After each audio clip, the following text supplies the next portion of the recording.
Olá, amigos do Vestibulando. Tudo bem? A aula de hoje nós vamos tratar da Era Vargas. Mas antes, temos que terminar os movimentos sociais urbanos da República Velha. Observe esta imagem. Manifestação em São Paulo contra a carestia em 1917.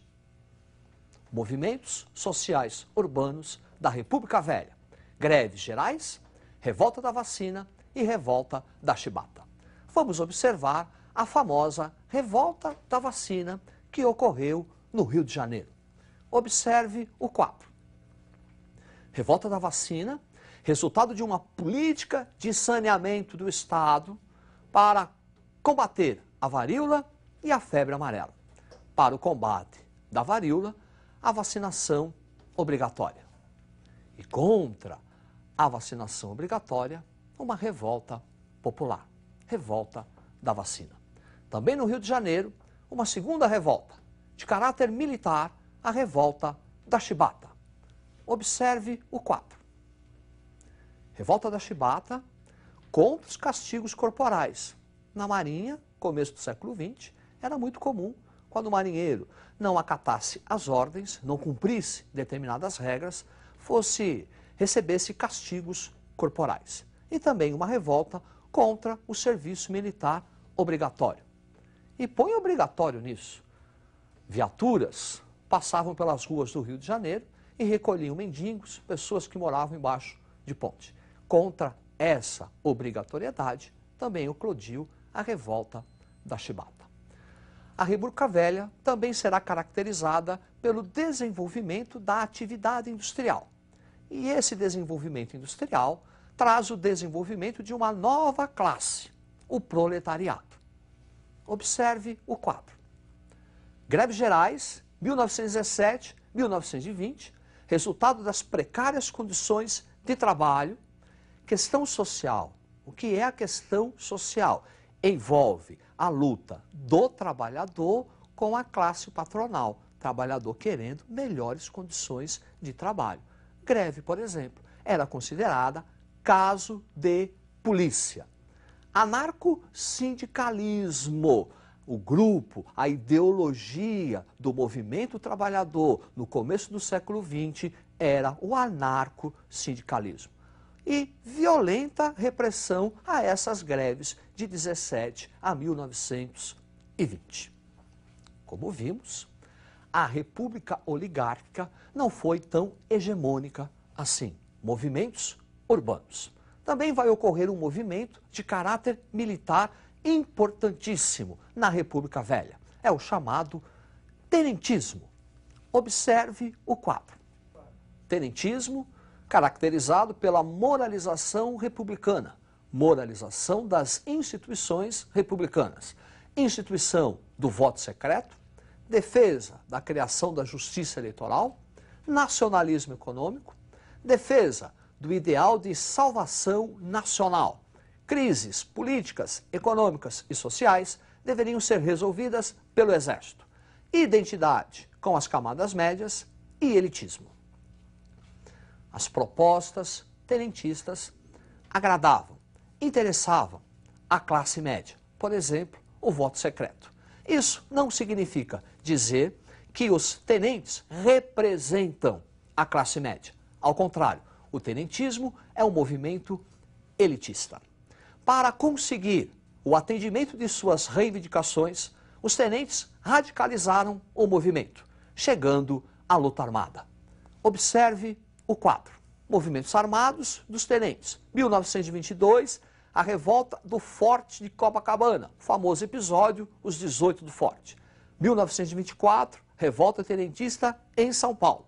E em 1925, 1927, o auge, o ápice do tenentismo, que é a ação da Coluna Prestes. Coluna liderada por Luiz Carlos Prestes. Cuidado, Luiz Carlos Prestes é muito conhecido por ser um comunista. Só que, quando ele dirigia a Coluna Prestes, ele ainda não era comunista. Prestes abraça o comunismo durante o seu exílio na Bolívia, em 1928. cuidado. O tenentismo está na raiz da crise de 1930, a Revolução de 30, que acabou com a República Oligárquica. Observe as causas na tela. Revolução de 30, provocada pela crise mundial de 1929, que provocou uma queda brusca nos preços do café. Essa crise econômica gera no Brasil uma crise política, a dissidência oligárquica, que representa o fim da política do café com leite, aquela aliança São Paulo-Minas. Formação de uma chapa de oposição para concorrer às eleições de 30, a Aliança Liberal, encabeçada por Getúlio Vargas e João Pessoa. Essa aliança liberal recebe apoio de Minas Gerais. Vitória de Júlio Prestes e a causa imediata da Revolução de 30, o assassinato de João Pessoa. Mais um cuidado. Sabemos que Getúlio Vargas governa o Brasil depois de 30. Não porque ele ganhou as eleições. Quem ganha as eleições é Júlio Prestes. A partir da Revolução de 30, tem início a Era Vargas, dividida em 3 períodos: governo provisório, governo constitucional e Estado Novo. E a Era Vargas inicia um novo Estado. A Revolução de 30, na verdade, não foi uma revolução, mas sim um rearranjo do Estado brasileiro. Observe na tela. Um Estado de compromisso, Estado que vai atender ou continuar a atender os interesses oligárquicos, a oligarquia mineira, a oligarquia paulista e as oligarquias antes marginalizadas, a do Nordeste e a do Sul. A atender os interesses da classe média e da burguesia urbana, daí o voto secreto, daí o processo de industrialização. A atender os interesses também do proletariado. Por isso que ao longo desse Estado nós vamos ter as conquistas do trabalhador e atender os interesses também do Exército. Por que esse compromisso? Porque a partir de 30 não existia aqui no Brasil um grupo ou um setor politicamente forte para exercer uma hegemonia. Portanto, a Era Vargas representa a inauguração de um novo Estado, um Estado de compromisso. Vamos para o primeiro período de Getúlio Vargas. Observe na tela. Governo provisório, defesa da cafeicultura.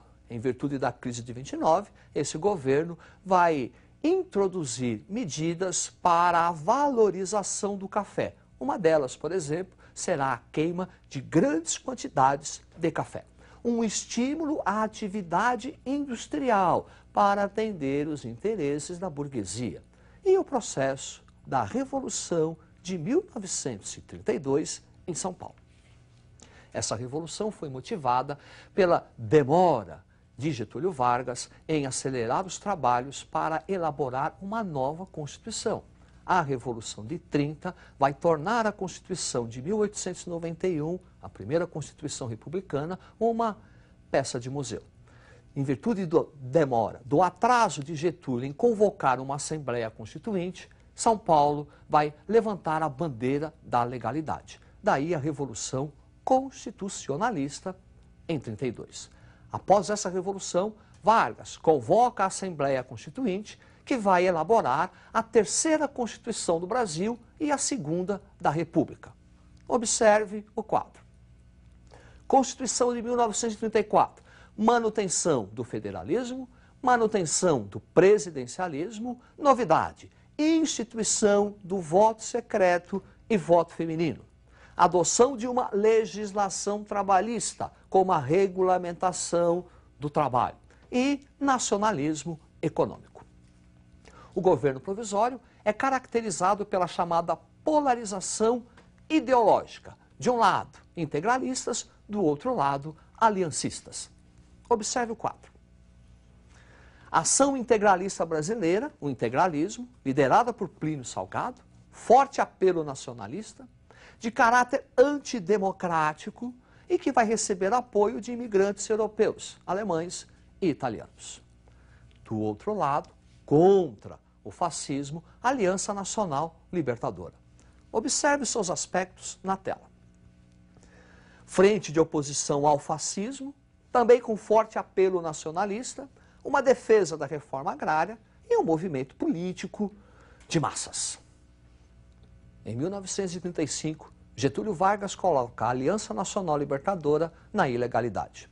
Isso gera um movimento, a chamada Intentona Comunista, que vai servir de pretexto para o Estado perseguir os comunistas. Observe o quadro. Estado Novo, 37 a 45, a partir da publicação do Plano Cohen, falso plano, um pretexto para o golpe que instalou o Estado Novo.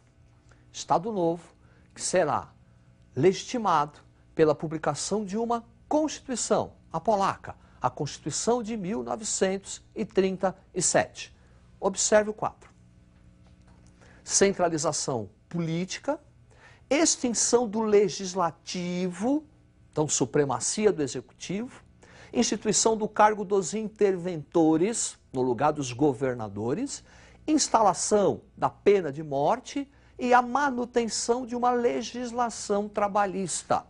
Perceba aí que Vargas já está usando o recurso do populismo, manipulando a classe trabalhadora. Vamos observar os órgãos de sustentação desse Estado Novo. Observe. Sustentação do Estado Novo. A Polícia Especial, dirigida por Felito Miller, DASP, Departamento de Administração do Serviço Público, DIP, Departamento de Imprensa e Propaganda, órgão da censura e propaganda do governo, e o que? O populismo, que é um controle, que é a manipulação da classe trabalhadora. O Estado Novo é caracterizado pelo desenvolvimento das atividades industriais. É a época da construção do Parque Siderúrgico Nacional de Volta Redonda. Para encerrar, observe a tela. Economia do Estado Novo, intervenção do Estado na economia e a consolidação do processo de industrialização. A partir daí, já podemos falar que o Brasil tem uma atividade industrial. Era Vargas. Estude, sempre cai. Até a próxima.